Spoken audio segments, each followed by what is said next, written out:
Ora, muito boa noite, pessoal. Como é que estão todos por aí? Espero todos porreirados, todos à maneira. E então temos aqui mais um. Eu acho que vou chamar isto de podcast. A preguiça de fazer assim um vídeo muito elaborado. Preguiça só seja, vale o que vale. Mas é mais o falar propriamente dito do que estar a fazer algo muito elaborado. De qualquer forma, hoje vou-vos ler a mesma notícia, salvo seja, mas com uma diferença de 2 anos.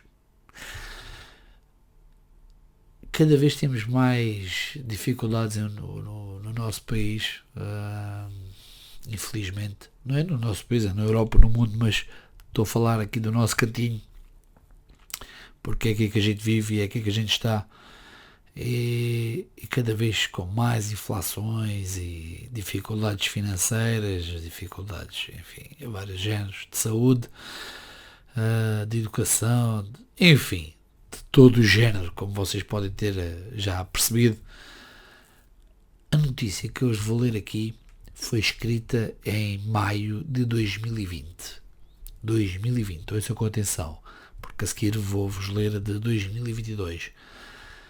Que diz o seguinte: filas por comida se multiplicam em Portugal devido ao aumento do desemprego. Procura por bancos de alimentos e refeições grátis reúnem de profissionais liberais portugueses a imigrantes brasileiros. Quando chega a hora do almoço em Portugal, o Wilson Raposo recorre ao apoio de uma instituição católica. Para jantar, vai a um centro espírita. O café da manhã deste imigrante paulista de 33 anos é feito de sobras de refeições. Vive de doações. Passou a ser cotidiano de milhares de imigrantes e portugueses que perderam seus empregos e renda durante a pandemia do C-19. Atenção, esta pandemia teve início em Portugal em março de 2020. Estamos a falar de uma notícia de maio. Portanto, março, abril, maio, 3 meses, na altura. E entraram nas filas de bancos alimentares por todo o país. Se na primeira fase do desconfinamento, no início de maio, grande parte da população correu aos cabeleireiros dos dias seguintes, Portugal conheceu a face da pobreza. O país foi surpreendido pelas imagens de centenas de pessoas aglomeradas nas filas de distribuição de alimentos em uma mesquita na Amadora, na região metropolitana de Lisboa. A polícia foi chamada para manter o distanciamento social. Houve também esta situação, como disse logo de início, uma grande parte da população correu aos cabeleireiros, ou seja, pessoal com dinheiro ainda. Só que infelizmente a realidade não é igual para toda a gente. Aliás, está-se a ver isso cada vez mais nos dias correntes. Mas continuemos. Pedidos duplicam. Dia após dia, pessoas de classe média, profissionais liberais, jovens e idosos, mães com bebés, imigrantes e portugueses engrossam filas por todo o país. Desde o início da pandemia, em março de 2020, são mais 77 mil pessoas sem emprego, o elevado a total do país para 392 mil desempregados. O governo previu aumento da taxa de desemprego dos atuais 6,5% para quase 10% em 2020. Atenção. Eu nunca vi nada assim em Portugal nos meus 27 anos de trabalho, disse Isabel Jonet, presidente da Federação Portuguesa do Banco Alimentar contra a Fome, uma organização não governamental. Com a experiência adquirida em campanhas contra a fome em São Paulo nos anos 90, Jonet, uma portuguesa de 60 anos, formada em economia, faz contas para tentar multiplicar o estoque de 100 toneladas de comida. Ela diz que a quantidade não chega para abastecer todos os 21 bancos e 2.600 instituições do país. que atendem 390 mil pessoas. Entre o final de abril e o início de maio, os pedidos dos bancos duplicaram e chegaram às 14 mil, o que representa cerca de 60 mil novas pessoas em situação de pobreza. Instituições religiosas como as Cáritas também registraram aumentos de pedidos de cerca de 40%.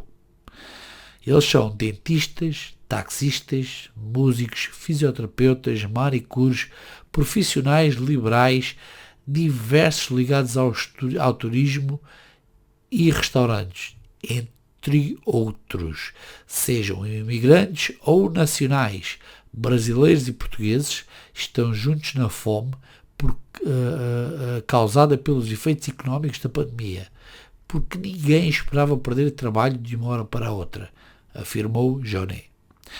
Os imigrantes são apontados como uma das camadas sociais mais vulneráveis. Wilson Raposo foi copeiro e pedreiro.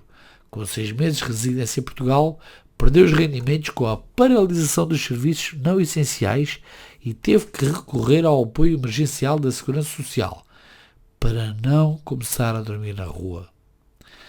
Ele diz que paga o aluguel de um hostel no Porto enquanto procura trabalho, mas está difícil, disse Raposo, que está na expectativa de conseguir um emprego em Lisboa.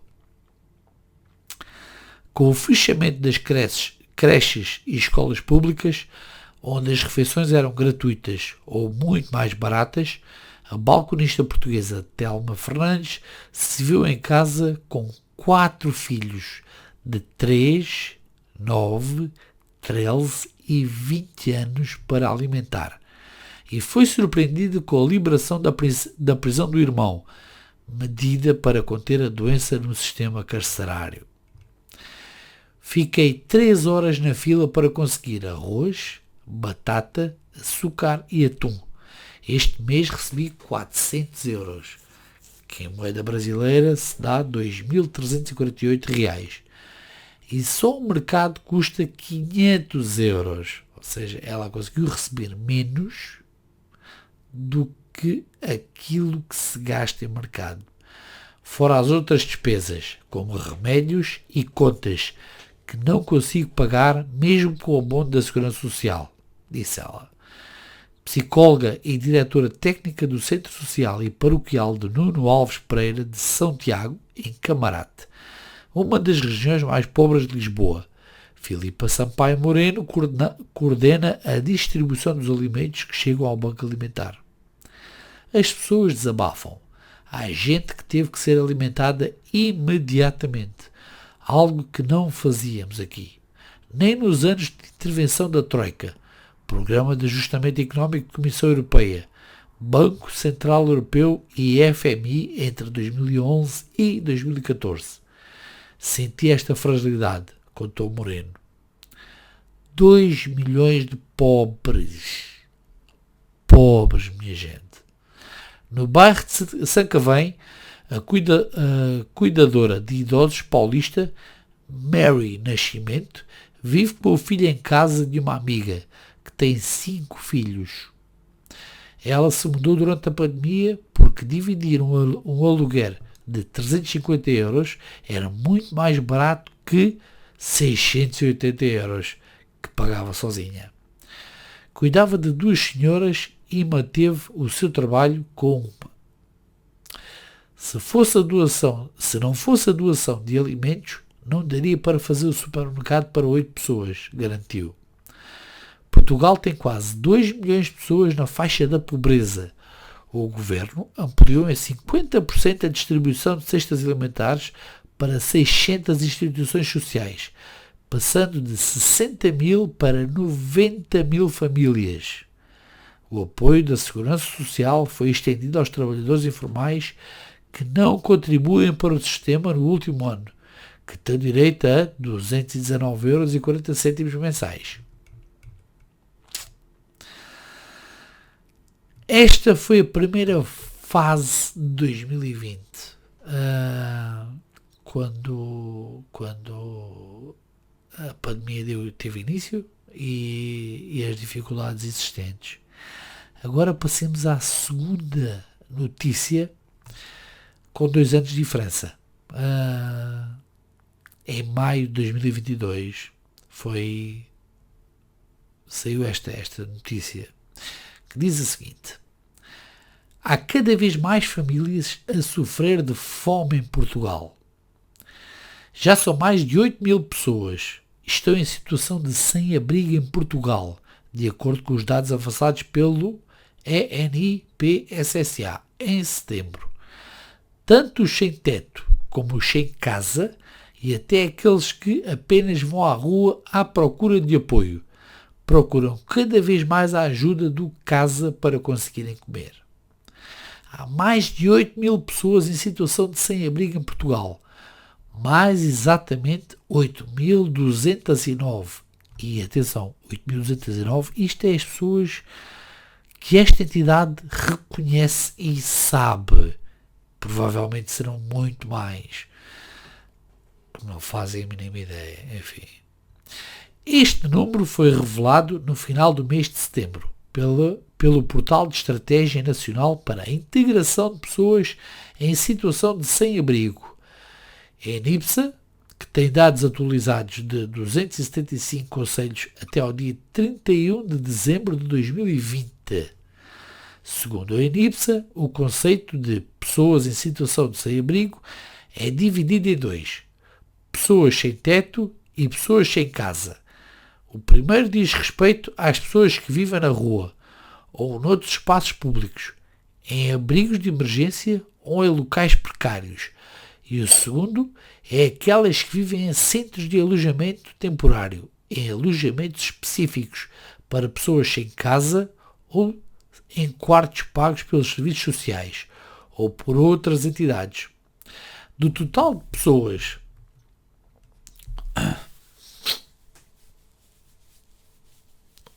desculpa, estou-me aqui a coçar. Do total de pessoas em situação de sem-abrigo, 3.420 são sem teto e 4.789 sem casa. Quem conhece esta realidade é o Centro de Apoio aos Sem-Abrigo, Casa, uma instituição particular de solidariedade social, IPSS, que iniciou a sua atividade em 2002, há 20 anos já. Através das rondas que as equipas realizam todos os dias por 4 rotas do Oriente, Alcântara, Santa Apolónia e Saldanha, onde vão mais pessoas além de sem-abrigo, Mouzinho da Silveira, descendo para a Baixa e Arroios. Os voluntários e restantes membros concluem que a fome tem vindo a aumentar na capital. As famílias vêm à rua à procura de comida.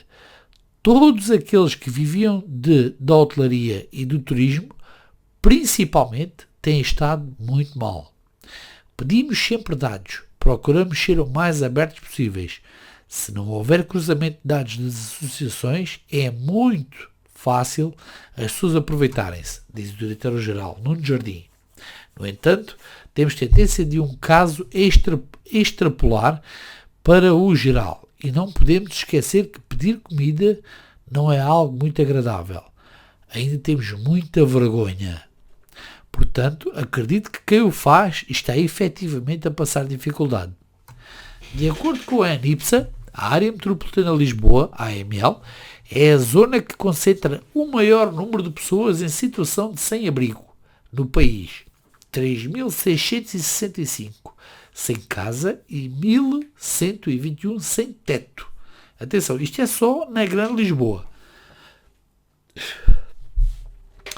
A grande maioria, 4.786, está localizado no concelho de Lisboa. Contudo, esta situação não ocorre apenas na capital. Quando considerado o número de pessoas em situação de sem-abrigo PSSA por 1.000 habitantes, o concelho de Alvito, em Beja, lidera a lista com 11,35 PSSA por 1.000 habitantes. Segue-se Beja com 9,72 e Lisboa com 7,42. Os pedidos de ajuda subiram e não baixaram muito. Registámos um aumento de 75% 20% nos sem-abrigo e de famílias à volta de 45%.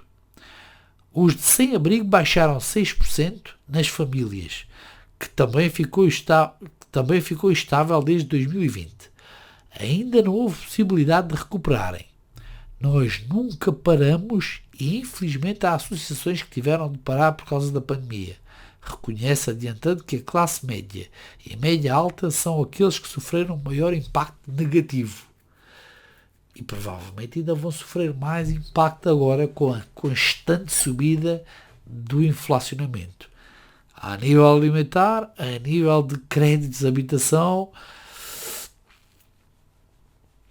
Pois é, meus amigos, isto dá um medo. Dá medo porque, infelizmente, o povo do Unido não tem nada. Não. Vamos levar nas nalgas em gente grande, vão fazer o que quiserem e vai-se tudo calar muito bem caladinho. Enfim. Continuemos. A classe média alta sofreu um grande impacto. Muitos entraram em sistema de layoff e há profissionais liberais que não conseguiram dar a volta. Para além destes, os idosos passam por muito e há cada vez mais com demência a vaguear pelas ruas, não tendo um lar. Em Lisboa, temos as tais 4 rotas e em Cascais, no centro, temos um refeitório para os sem-abrigo e as famílias. Divulga, explicando que, noutros tempos, havia pessoas que os impediam de realizar as atividades habituais, mas hoje em dia é tudo muito mais colaborativo. As coisas estão diferentes. Trabalhamos através da ANIPSA e temos a solução ou alguém terá a solução.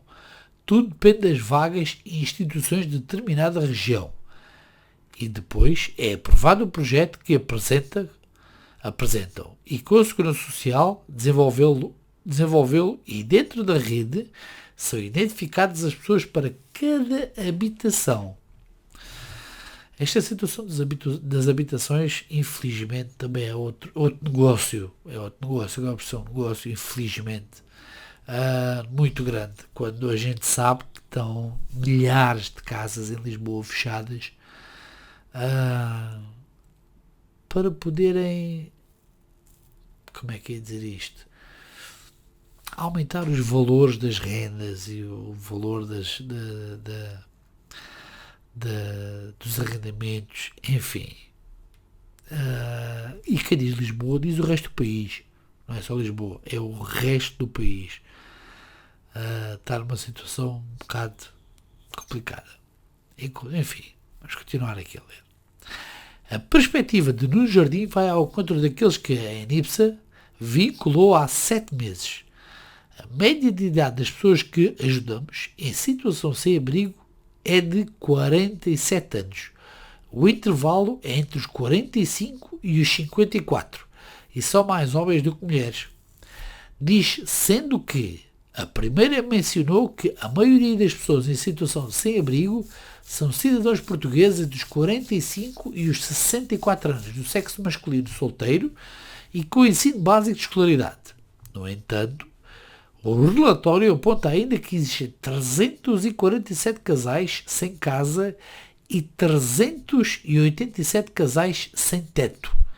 Em comunicado, o Ministério tutelado por Ana Mendes Godinho sublinhou à época que o Governo tem apostado em disponibilizar soluções de habitação para as pessoas em situação de sem-abrigo, numa abordagem que coloca a habitação em primeiro lugar para, a partir daí, trabalhar a respectiva inserção social e autonomia. Ok.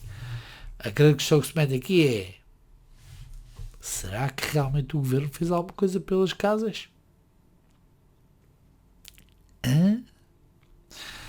Enfim. Continuemos. A dependência do álcool ou de substâncias psicoativas, o desemprego ou a precariedade no trabalho e a insuficiência financeira associada a outros motivos são as primeiras razões que levam a situações de sem-abrigo. O relatório aponta ainda que, em 2020, 485 pessoas conseguiram sair da situação de sem-abrigo e obtiveram uma habitação permanente, Segundo o Ministério do Trabalho, Solidariedade e Segurança Social. Há um aumento do número de pessoas em situação de sem-abrigo face a 2019 que resulta fundamentalmente de uma melhoria no processo de diagnóstico em todo o país. Algo que permite, no curto e médio prazo, a adoção de estratégia para um acompanhamento mais personalizado e próximo de cada pessoa, e, em simultâneo, o desenho e adoção da estratégia da prevenção. Pois é, pessoal, há certas coisas aqui que fazem pensar um pouco sobre o que raio se está a fazer, o que é que se poderá fazer neste caso. O que é que se poderá fazer? O que é que poderemos tentar melhorar para que esta situação se resolva?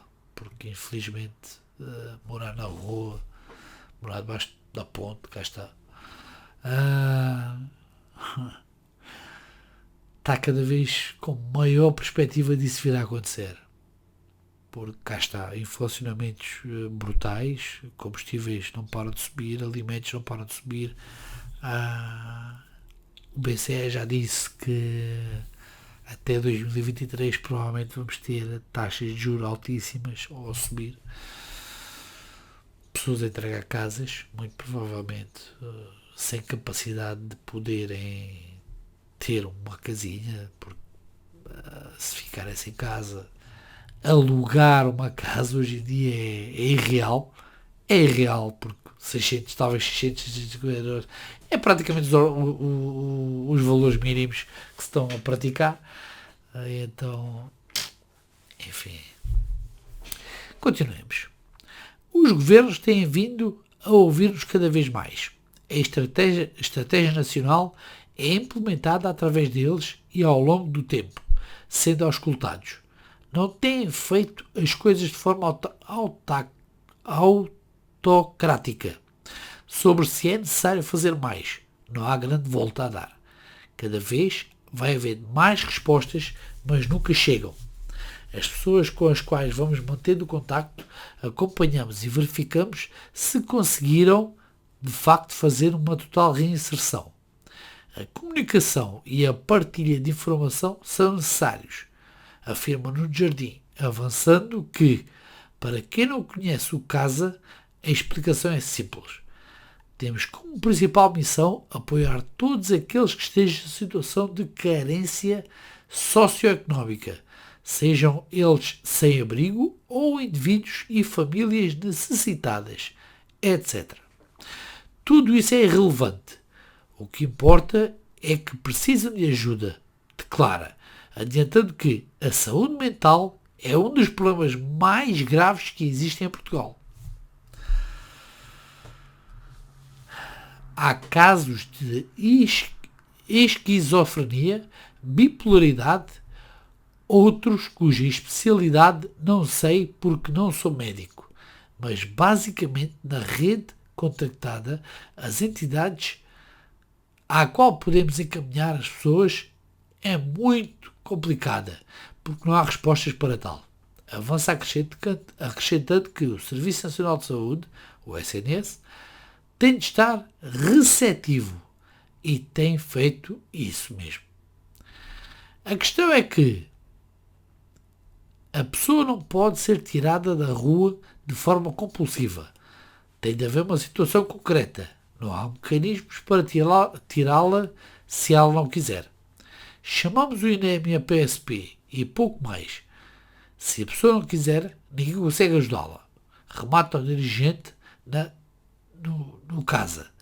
Desde 2007 e já desenhou os cargos de voluntários, secretários da Assembleia Geral, vice-presidente, presidente e há 5 anos, depois do interregno de um ano, tornou-se diretor.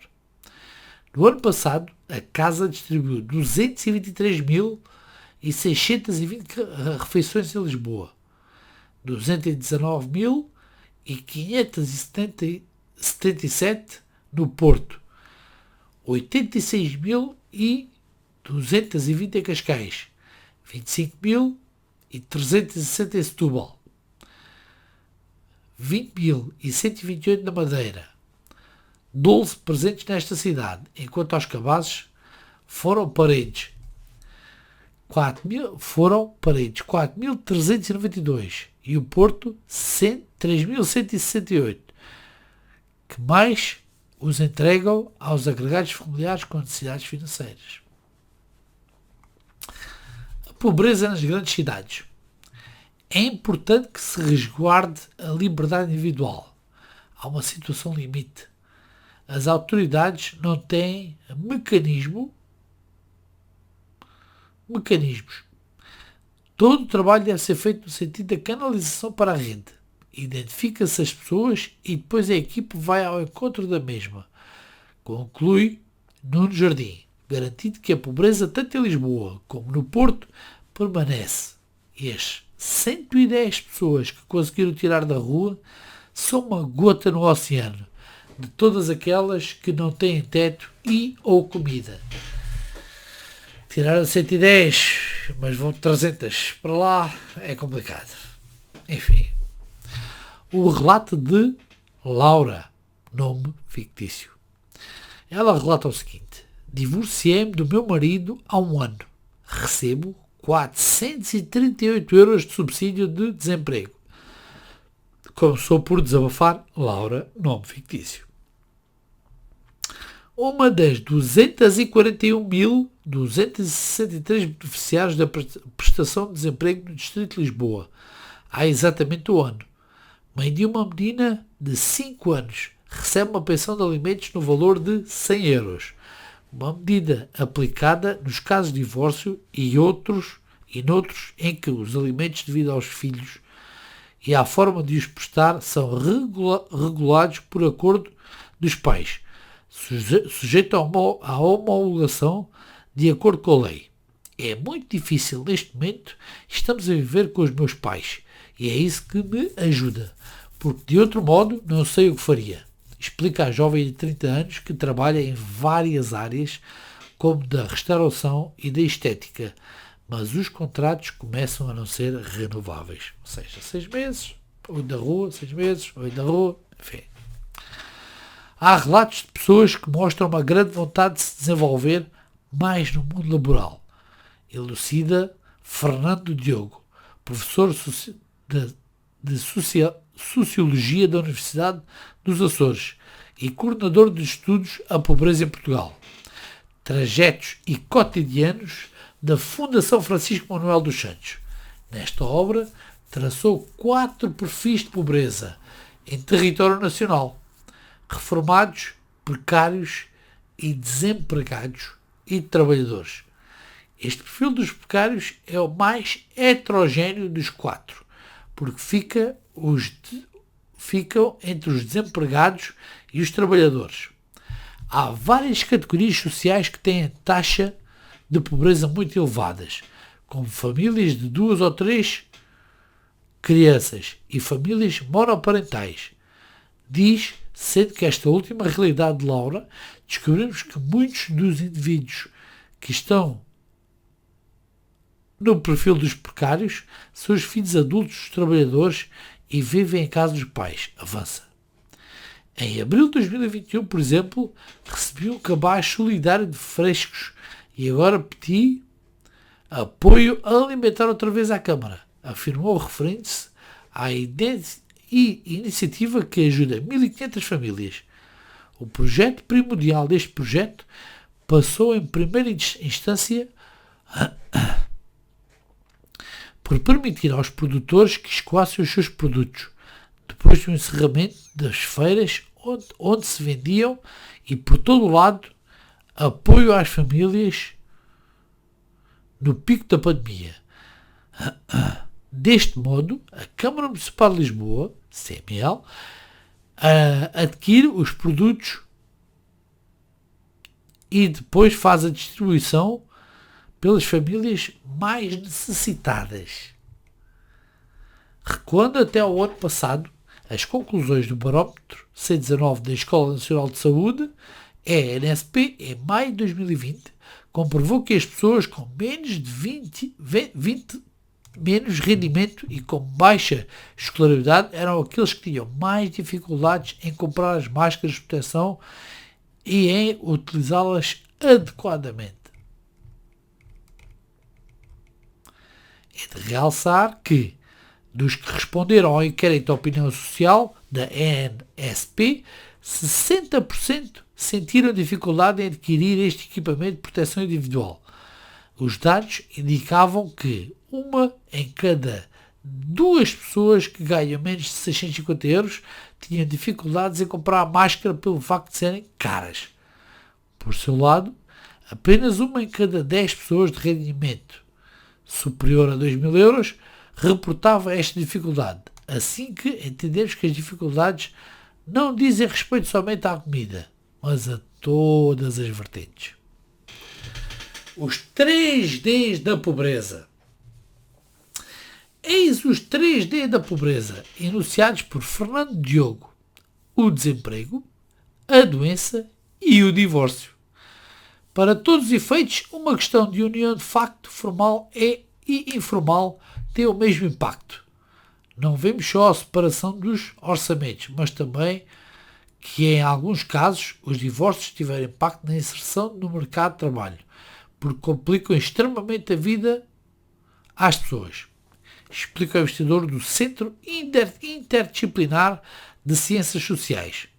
Além do desemprego, lembra que a doença tem um impacto grande na vida destes indivíduos. Verdade, sim, senhor. Uma coisa que caracteriza muito a pobreza em Portugal é que é tradicional, tendo a ser persistente ao longo da vida e a reduzir-se entre gerações. Isso não significa que não haja pessoas que ingressaram há pouco tempo na pobreza, mas a maior parte das pessoas que sempre a viveu, explica Fernando Diogo.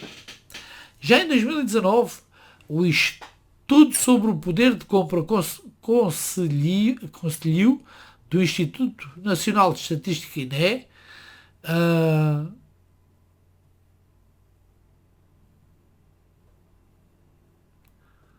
apresentam as maiores diferenças entre os mais ricos e os mais pobres. O rendimento mínimo dos 10% mais ricos era 13,7 vezes maior do que o rendimento dos 10 mais pobres. A média nacional é de 7,5. Dos 299 conselhos para os quais existiam dados disponíveis, o rendimento bruto máximo dos 10% de população mais pobre de Lisboa, 3.489 euros em 2017, era mais baixo que de 239 concelhos. No Porto, a realidade não é nada distinta. Não tem dinheiro para lareira, caloríficos, ar-condicionado, ou seja lá o que for. Tanto luxo e dinheiro também acabam por turvar a mente. Começou por dizer Adelaide, que é outro nome fictício. Residente no Conselho do Porto, sempre me habituei a viver com pouco, adianta a mulher de 71 anos, que é uma das 331.998 beneficiários da pensão velhice no distrito, segundo os dados mais recentes disponíveis do site oficial da Segurança Social. Mais de 2 milhões de portugueses encontravam-se em risco de pobreza e exclusão social desde 2020, ano marcado pela pandemia no C19, face aos rendimentos de 2019, indicam os dados divulgados pelo Instituto Nacional. As condições de risco de pobreza, de privação material severa e da intensidade laboral por capita muito reduzida. Tenho a dizer que nos meses mais frios, viver dentro de casa foi insuportável. Vesti mais roupa e embrulhei-me em edredons. Quem dera aos sem-abrigos terem tanta roupa, cobertores e agasalhos, como nós, esclareceu a idosa. Sempre que se considera uma sortuda, mesmo vivendo com dificuldades financeiras, e ilustres à taxa de 6,7% de privação material severa na região norte, vinculada pelo Observatório Nacional de Luta contra a Pobreza em 2019. Nos dados recolhidos e analisados pelo INE em 2020, a taxa de privação material dos residentes em Portugal diminuiu para 13,5%, que era 15,1% em 2019. A taxa de privação material serve para 4,6%, 5,6% em 2019. Essa realidade não é estranha no país, onde da estrutura de monitorização do estado de emergência, cerca de 69% dos óbitos registados entre 28 de dezembro e 31 de janeiro foram devidos à C-19 e cerca de 26% ao frio extremo, tendo sido este o período de excesso de mortalidade mais longo desde 1980 e com uma intensidade extraordinária, em especial durante o mês de janeiro. No que concerne aos sem-abrigo, em abril de 2021, Fernando Paulo, vereador da Câmara do Porto com os pelouros da habitação e coesão social, assim como da educação, explicou o seguinte: temos de facto preocupações que não são visíveis, muito trabalho social que se faz.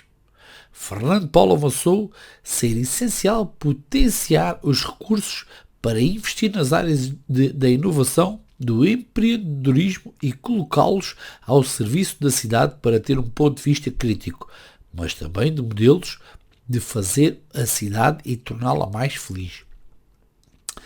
Além dos mecanismos mencionados no âmbito da Estratégia Nacional para a Integração das Pessoas em Situação de Sem-Abrigo, a Câmara do Porto assume a coordenação do NPISA Porto, Núcleo de Planeamento e Intervenção Sem-Abrigo. A título de exemplo, existem 201 sem-abrigos em Vila Nova de Gaia.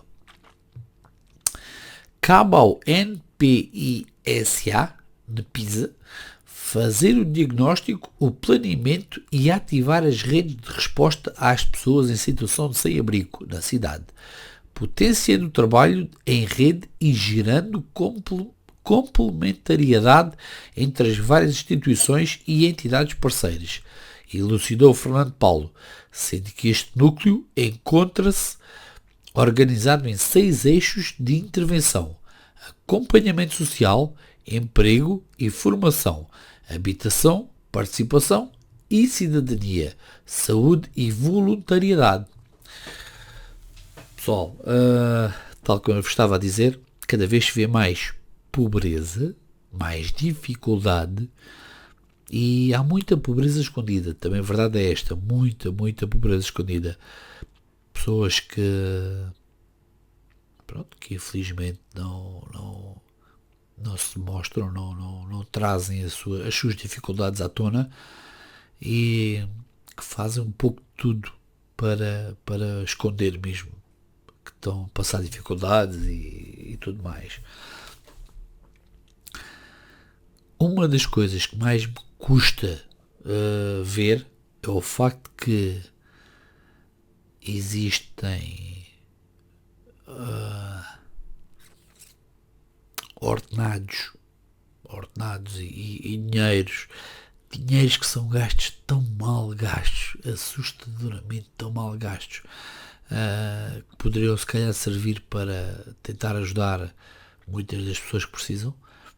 E, no entanto, a gente vê, por exemplo, os ordenados dos nossos políticos, dos jogadores da bola, de empresários, de atores, atrizes, cantores. E a pergunta que se faz é: como é que pode haver uma discrepância tão grande? Onde é que está a justiça social? E muitas vezes até acho que divina, porque, sinceramente, só se vê maldade. Só se vê maldade, cada vez se vê mais maldade. Desde que eu esteja bem, o outro que se lixe. É um problema que é dele, não é meu, não quero saber disso para nada. e cada vez é o que se vê mais, cada vez é o que está mais na baila. Eu pessoalmente vejo isto a cair em desgraça. Já tenho feito outros vídeos e vocês sabem, se viram, se têm visto, cada vez mais acho que estamos a chegar a um fundo de um poço. Se há mais forma de furar o poço, não faço ideia, mas não acredito que a gente lá vai encontrar água. Infelizmente vamos encontrar algo bem pior. Por isso é como eu vos digo, eu acho que já há discrepâncias enormes e reais, reformados com reformas de milhares de euros, 6.000 euros, 7.000 euros, 8.000 euros, ninguém consegue compreender, e pessoas com 200 euros para tentar, enfim, sobreviver ao frio, à fome, à chuva, enfim, uma catrafada de coisas. Se há pessoas que não querem trabalhar, sem dúvida, há muita gente que infelizmente também não quer trabalhar. Outros não querem trabalhar, não têm forma de o fazer, não têm possibilidade de trabalhar, e outros que só lhes dá tudo, o que acho impressionante. É cada vez mais a injustiça social que se está a ver, que é cada vez mais existente e demonstrante nos nossos dias e dias. Eu costumo dizer isto muitas vezes: todos nós estamos começados, mas ninguém está acabado. Se hoje está muito bem, a gente vê, por exemplo, os jogadores da bola, milhões, e acabou numa pobreza enorme. Pá, será karma? Será destino? Não sei, no fundo não sei. Sei que acho que tudo no mundo, não é só em Portugal, é no mundo. Estou a falar de Portugal, porque Portugal é onde a gente, cá está, como eu tenho dito, é a nossa casinha, é o nosso cantinho. Mas eu acho que no mundo a gente, por exemplo, tem uma situação que a gente vê que é o ordenado mínimo, não é? E tal, o ordenado mínimo são 705 euros. Ok, temos o ordenado mínimo, ok. Tem que tal darmos um ordenado máximo, uma tabela, um preço, 2.500 euros, nem mais um tostão. Ordenado mínimo, ordenado máximo. Agora, quem vier com inflações, isto vai começar a doer a toda a gente. Mesmo quem tenha ordenados máximos, 2.500 euros, nem mais um tostão. Eu posso fazer um vídeo sobre alguns ordenados ou sobre algumas reformas. Vocês muito, com certeza, achei interessantíssimo. Porque é como eu estava aqui a dizer, são discrepâncias muito grandes, infelizmente. Mas pronto, pessoal, este vídeo já está gigantesco. Vou-vos deixar este agora por aqui. É só para vocês perceberem que em 2 anos está a descambar a pique. E atenção, porque eu apesar deste último ter tido uma notícia este ano, a notícia na verdade passa mais por 2021, não é? Porque, tal como eu estava a dizer, com os inflacionamentos, com tudo o que tem vindo aí a acontecer agora em 2022, provavelmente a tendência vai ser para piorar bastante, na minha opinião. De qualquer forma, pessoal, espero que se encontrem bem, espero que fiquem bem, fiquem com Deus e até ao próximo vídeo. Um abraço.